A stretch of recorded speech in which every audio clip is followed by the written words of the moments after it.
ओम शांति। आज 23 मार्च 2026 के सोमवार के मीठी मीठी मधुवन मुरली के बाप दादा के मधुर ईश्वरीय महावाक्य सुनते हैं। मीठे मीठे प्यारे प्यारे बाप दादा ने कहा, मीठे बच्चे, चुप रहना भी बहुत बड़ा गुण है। तुम चुप रहकर बाप को याद करते रहो तो बहुत कमाई जमा कर लेंगे। मीठे बच्चे, चुप रहना भी बहुत बड़ा गुण है। तुम चुप रहकर बाप को याद करते रहो तो बहुत कमाई जमा कर लेंगे। प्रश्न है, कौन से बोल कर्म संन्यास को सिद्ध करते हैं? वह बोल तुम नहीं बोल सकते। कौन से बोल कर्म संन्यास को सिद्ध करते हैं? वह बोल तुम नहीं बोल सकते। उत्तर है, ड्रामा में होगा तो कर लेंगे। बाबा कहते हैं, यह तो कर्म संन्यास हो गया। तुम्हें कर्म तो अवश्य करना है। बिना पुरुषार्थ के तो पानी भी नहीं मिल सकता। इसलिए ड्रामा कहकर छोड़ नहीं देना है। नई राजधानी में उच्च पद पाना है तो खूब पुरुषार्थ करो। ओम शांति। पहले पहले बच्चों को सावधानी मिलती है। बाप को याद करो और वर्षे को याद करो।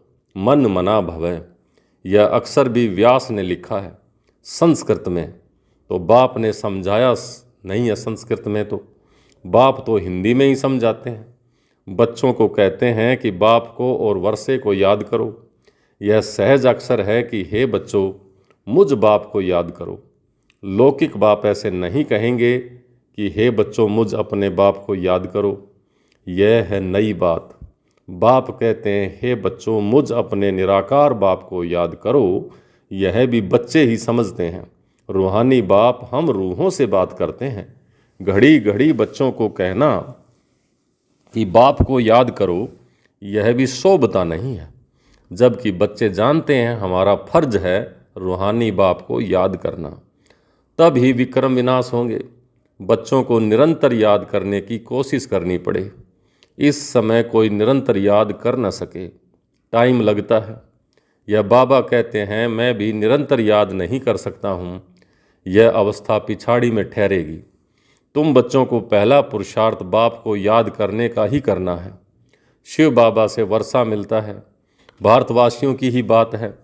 यह स्थापना होती है दैवी राजधानी की, और जो धर्म स्थापन करते हैं उसमें कोई डिफ़िकल्टी नहीं होती है। उनके पिछाड़ी आते ही रहते हैं। यहाँ देवी देवता धर्म वाले जो हैं उनको ज्ञान से उठाना पड़ता है, मेहनत लगती है। गीता भागवत शास्त्रों में यह नहीं है कि बाप संगम पर राजधानी स्थापन करते हैं। गीता में लिखा है कि पांडव पहाड़ों पर जाकर गल गए, प्रलय हुई, आदि आदि। वास्तव में यह बात तो है नहीं। तुम अब पढ़ रहे हो भविष्य 21 जन्मों के लिए, और स्कूलों में यहाँ के लिए ही पढ़ते हैं। साधु संत आदि जो भी हैं वह भविष्य के लिए ही पढ़ाते हैं, क्योंकि वह समझते हैं कि हम शरीर छोड़कर मुक्ति धाम में चले जाएंगे, ब्रह्म में लीन हो जाएंगे, आत्मा परमात्मा में मिल जाएगी। तो वह भी हुआ भविष्य के लिए, परंतु भविष्य के लिए पढ़ाने वाला तो एक ही रूहानी बाप है, दूसरा कोई हो नहीं सकता। गाया हुआ भी है, सर्व का सदगति दाता एक ही है। वह तो सब अयथार्थ हो जाता है। यह बाप ही आकर के समझाते हैं कि वह भी साधना करते रहते हैं, ब्रह्म में लीन होने की साधना, लेकिन अयथार्थ व्यर्थ चली जाती। लीन तो किसी को होना ही नहीं है। ब्रह्म महतत्व कोई भगवान नहीं है। यह सब है रोंग बातें। झूठ खंड में सब झूठ ही बोलने वाले हैं, सचखंड में सब सच बोलने वाले हैं। तुम जानते हो सचखंड भारत में था, अब झूठ खंड है। बाप भी भारत में ही आते हैं, शिव जयंती मनाते हैं, परंतु यह थोड़े ही जानते हैं कि शिव ने आकर भारत को सचखंड बनाया है। वह समझते हैं आता ही नहीं है। वह नाम रूप से न्यारा है, सिर्फ महिमा जो गाते हैं पतित पावन ज्ञान का सागर, सो ऐसे ही तोते के मिसल गा देते हैं। बाप ही आकर समझाते हैं। श्री कृष्ण जयंती मनाते हैं, गीता जयंती भी मनाते हैं। शिव जयंती का भी किसी को पता नहीं है कि शिव क्या आकर के करते हैं, आएंगे भी कैसे। जबकि कहते हैं नाम रूप से न्यारा है। तो बाप कहते हैं मैं ही बैठ बच्चों को सब बातें समझाता हूँ। फिर यह ज्ञान प्राय लोप हो जाता है। बाप खुद बतलाते हैं कि मैं आकर भारत को फिर से स्वर्ग बनाता हूँ, कोई तो पतित पावन होगा ना। मुख्य भारत की ही बात है, भारत ही पतित है, पतित पावन को भी भारत में ही पुकारते हैं। खुद कहते हैं विश्व में शैतान का राज्य चल रहा है, बम्स आदि बनाते रहते हैं, उनसे विनाश होना है, तैयारियां कर रहे हैं। जैसे वह रावण के प्रेरित किए हुए हैं। रावण का राज्य कब खलास होगा, भारतवासी कहेंगे जब श्री कृष्ण आएगा। तुम समझाते हो शिव बाबा आया हुआ है, वही सर्व का सद्गति दाता है। बाप कहते हैं मुझे याद करो, यह अक्सर दूसरा कोई कह न सके। बाप ही कहते हैं मुझे याद करो तो खाद निकलेगी। तुम सतो प्रधान थे, अब तुम्हारी आत्मा में खाद पड़ी है, यह याद से ही निकलेगी। इसको याद की यात्रा कहा जाता है। मैं ही पतित पावन हूँ, मुझे याद करने से तुम्हारे विकर्म विनाश होंगे। इनको योग अग्नि कहा जाता है। सोने को आग में डालकर उनसे किचड़ा निकालते हैं, फिर सोने में खाद डालने के लिए भी आग में डालते हैं। बाप कहते हैं वह है काम चिता और यह है ज्ञान चिता। इस योग अग्नि से खाद निकलेगी और तुम श्री कृष्णपुरी में जाने के लायक बनेंगे। श्री कृष्ण जयंती पर श्री कृष्ण को बुलाते हैं। तुम जानते हो श्री कृष्ण को भी बाप से वर्षा मिलता है। श्री कृष्ण स्वर्ग का मालिक था, बाप ने श्री कृष्ण को यह पद दिया। राधे कृष्ण ही फिर लक्ष्मी नारायण बनते हैं। राधे कृष्ण का जन्मदिन मनाते हैं, लक्ष्मी नारायण का किसी को पता नहीं। मनुष्य बिल्कुल मुझे हुए हैं। अब तुम बच्चे समझते हो तो औरों को भी समझाना है। पहले पहले पूछना है, गीता में जो कहा है कि मामे कम याद करो, यह किसने कहा है? वह समझते हैं श्री कृष्ण ने कहा है। तुम समझते हो भगवान तो निराकार है, उनसे ही उच्च अर्थात श्रेष्ठ मत मिलती है। उच्च से उच्च परम पिता परमात्मा ही है, उनकी ही जरूर श्रेष्ठ से श्रेष्ठ मत हुई। उस एक की श्रीमत से ही सर्व की सद्गति होती है। गीता का भगवान ब्रह्मा विष्णु शंकर को भी नहीं कह सकते, वह फिर शरीरधारी श्री कृष्ण को कह देते हैं। तो इससे सिद्ध है कहीं न कहीं भूल जरूर है। तुम समझते हो मनुष्यों की बड़ी भूल है। राजयोग तो बाप ने ही सिखाया है, वही पतित पावन है। तो बड़ी भारी जो भूलें हैं उन पर जोर देना है। एक तो ईश्वर को सर्वव्यापी कहना, ये बड़ी भूल है। दूसरा फिर गीता का भगवान श्री कृष्ण को कहना, ये दूसरी भूल है। कल्प लाखों वर्ष का कहना, यह भी बड़ी भारी भूलें हैं। कल्प लाखों वर्ष का हो नहीं सकता, तो परम पिता सर्वव्यापी हो नहीं सकता। कहते हैं वह प्रेरणा से सब कुछ करते हैं, परंतु नहीं, प्रेरणा से थोड़े ही पावन बना देंगे। यह तो बाप बैठ सम्मुख समझाते हैं कि मामे कम याद करो। अब प्रेरणा अक्सर रोंग है। भल कहा जाता है शंकर की प्रेरणा से बॉम्ब आदि बनाते हैं, परंतु यह ड्रामा में सारी नूंद है। इस यज्ञ से ही यह विनाश ज्वाला निकली है। प्रेरणा नहीं करते, यह तो विनाश अर्थ निमित्त बने हैं। ड्रामा में नूंद है, शिव बाबा का ही सारा पार्ट है। उनके बाद फिर पार्ट है ब्रह्मा विष्णु शंकर का। ब्रह्मा ब्राह्मण रचते हैं, वही फिर विष्णुपुरी के मालिक बनते हैं। फिर 84 जन्मों का चक्र लगाकर तुम आकर ब्रह्मा वंशी बने हो। लक्ष्मी नारायण सो फिर आकर ब्रह्मा सरस्वती बनते हैं। यह भी समझाया है कि इन द्वारा एडॉप्ट करते हैं, इसलिए इसको बड़ी मम्मा कहते हैं। वह फिर निमित्त बनी हुई है। कलश माताओं को दिया जाता है। सबसे बड़े सितार सरस्वती को दी है, सबसे तीखी है। बाकी सितार व बाजा आदि कुछ है नहीं। सरस्वती की ज्ञान मुरली अच्छी थी, महिमा उनकी अच्छी थी। नाम तो बहुत डाल दिए हैं। देवियों की पूजा होती है, तुम अभी जानते हो। हम ही यहाँ पूज्य बनते हैं, फिर पुजारी बन अपनी ही पूजा करेंगे। अभी हम ब्राह्मण हैं, फिर हम ही पूज्य देवी देवता बनेंगे। यथा राजा रानी तथा प्रजा। देवियों में जो उच्च पद पाते हैं, जो मंदिर भी उन्हों के बहुत बनते हैं, नाम वाला भी उन्हों का होता है, जो अच्छी रीति पढ़ते और पढ़ाते हैं। तो अब तुम जानते हो पूज्य पुजारी हम ही बनते हैं। शिव बाबा तो सदैव पूज्य है। सूर्यवंशी देवी देवता जो थे वे ही पुजारी फिर भगत बनते हैं। आप पे ही पूज्य आप पे ही पुजारी की सीढ़ी बहुत अच्छी रीति समझाते हैं। बिगर चित्र भी तुम किसी को समझा सकते हो। जो सीख करके जाते हैं उनकी बुद्धि में सारी नॉलेज है। 84 जन्मों की सीढ़ी भारतवासी चढ़ते फिर उतरते हैं। उन्हों के 84 जन्म हैं। पूज्य थे फिर हम पुजारी बने। हम सो हम का अर्थ भी तुमने बहुत अच्छी तरह से समझा है। आत्मा सो परमात्मा तो हो न सके, तो हम सो का अर्थ है हम सो ब्राह्मण, सो हम फरिश्ता, फरिश्ता सो हम देवता, हम सो देवता सो हम क्षत्रिय, हम सो क्षत्रिय सो हम वैश्य, हम सो वैश्य सो हम शूद्र, हम सो शूद्र सो हम ब्राह्मण। तो इस तरह ये पूरा चक्र फिरता है। बाप ने हम सो हम का सही अर्थ समझाया है कि हम सो देवता सो क्षत्रिय कैसे बनते हैं। तो हम सो का दूसरा अर्थ तो कोई है नहीं। पूज्य पुजारी भी भारतवासी ही बनते हैं और धर्म में कोई पूज्य पुजारी नहीं बनते हैं। तुम ही सूर्यवंशी चंद्रवंशी बनते हो।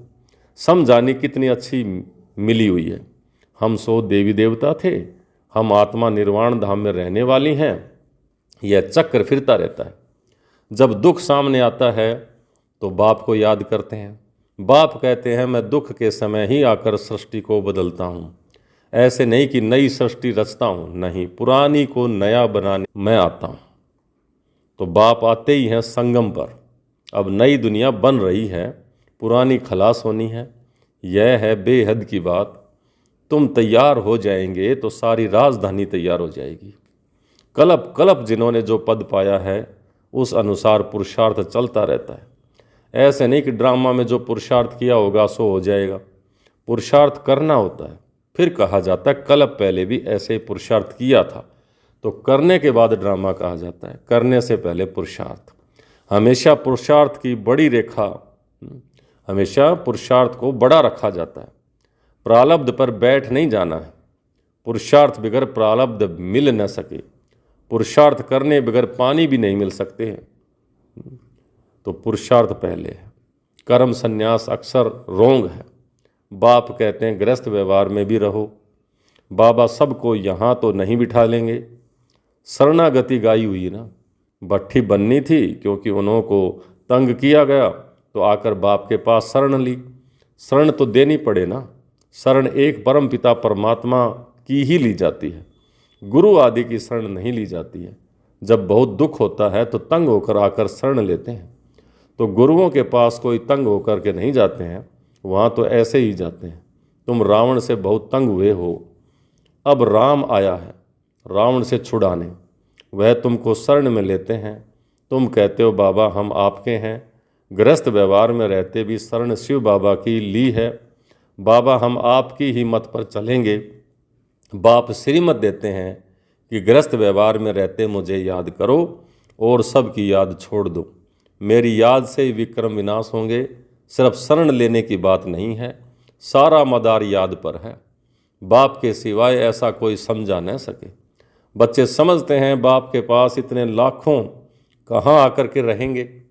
प्रजा भी अपने अपने घर रहती है, राजा के पास थोड़ी रहती है। तो तुमको सिर्फ कहा जाता है एक को याद करो, बाबा हम आपके हैं। आप ही सेकंड में सदगति का वर्षा देने वाले हो। राजयोग सिखाकर राजाओं का राजा बनाते हो। बाप कहते हैं जिन्होंने कल्प पहले बाप से वर्षा लिया है वही आकर लेंगे। पिछाड़ी तक सबको आकर बाप से वर्षा लेना। अभी तुम पतित होने के कारण अपने को देवता कहला नहीं सकते। बाप सब बातें समझाते हैं, कहते हैं मेरे नूरे रतन। अब तुम सतयुग में आते हो तो तुम वन वन से राजाई करते हो। औरों की तो जब वृद्धि हो, लाखों की अंदाज में हो जाएं, तब राजाई चले। तुमको लड़ने करने की दरकार नहीं। तुम योग बल से बाप से वर्षा लेते हो। चुप रहकर सिर्फ बाप को और वर्षे को याद करो। पिछाड़ी में तुम चुप रहेंगे, फिर वह चित्र आदि काम नहीं आएंगे। तुम होशियार हो जाएंगे। बाप कहते हैं सिर्फ मुझे याद करो तो विक्रम विनाश होंगे। अब करो या ना करो तुम्हारी मर्जी। कोई देहधारी के नाम रूप में नहीं फंसना है। बाप को याद करो तो अंतमति सो गति हो जाएगी। तुम मेरे पास आ जाएंगे, फुल पास होने वाले को राजाई मिलेगी। सारा मदार याद की यात्रा पर है, आगे चल नए भी बहुत आगे निकलते जाएंगे। अच्छा, मीठे मीठे सिकली दे बच्चों प्रति मात पिता बाप दादा का याद प्यार और गुड मॉर्निंग। रूहानी बाप की रूहानी बच्चों को नमस्ते। हम रूहानी बच्चों की रूहानी बाप दादा को याद प्यार, गुड मॉर्निंग और नमस्ते। नमस्ते मीठे बाबा, बहुत बहुत शुक्रिया आपका। धारणा के लिए मुख्य सार पहला, किसी देहधारी के नाम रूप में नहीं फंसना है। एक बाप की श्रीमत पर चलकर सदगति को पाना है, चुप रहना है। दूसरा, भविष्य 21 जन्मों के लिए अच्छी रीति पढ़ना और दूसरों को पढ़ाना है। पढ़ने और पढ़ाने से ही नाम वाला होगा। आज का वरदान, मन मत पर मत को समाप्त कर श्रीमत पर पद्मों की कमाई जमा करने वाले पद्मा पदम भाग्यशाली भवै। मन मत पर मत को समाप्त कर श्रीमत पर पद्मों की कमाई जमा करने वाले पद्मा पदम भाग्यशाली भवै। श्रीमत पर चलने वाले एक संकल्प भी मनमत व परमत का नहीं कर सकते। स्थिति की स्पीड यदि तेज नहीं होती है तो जरूर कुछ न कुछ श्रीमत में मनमत परमत मिक्स कर ली है। मनमत अर्थात अल्पज्ञ आत्मा के संस्कार अनुसार जो संकल्प उत्पन्न होते हैं वह स्थिति को डगमग करता है।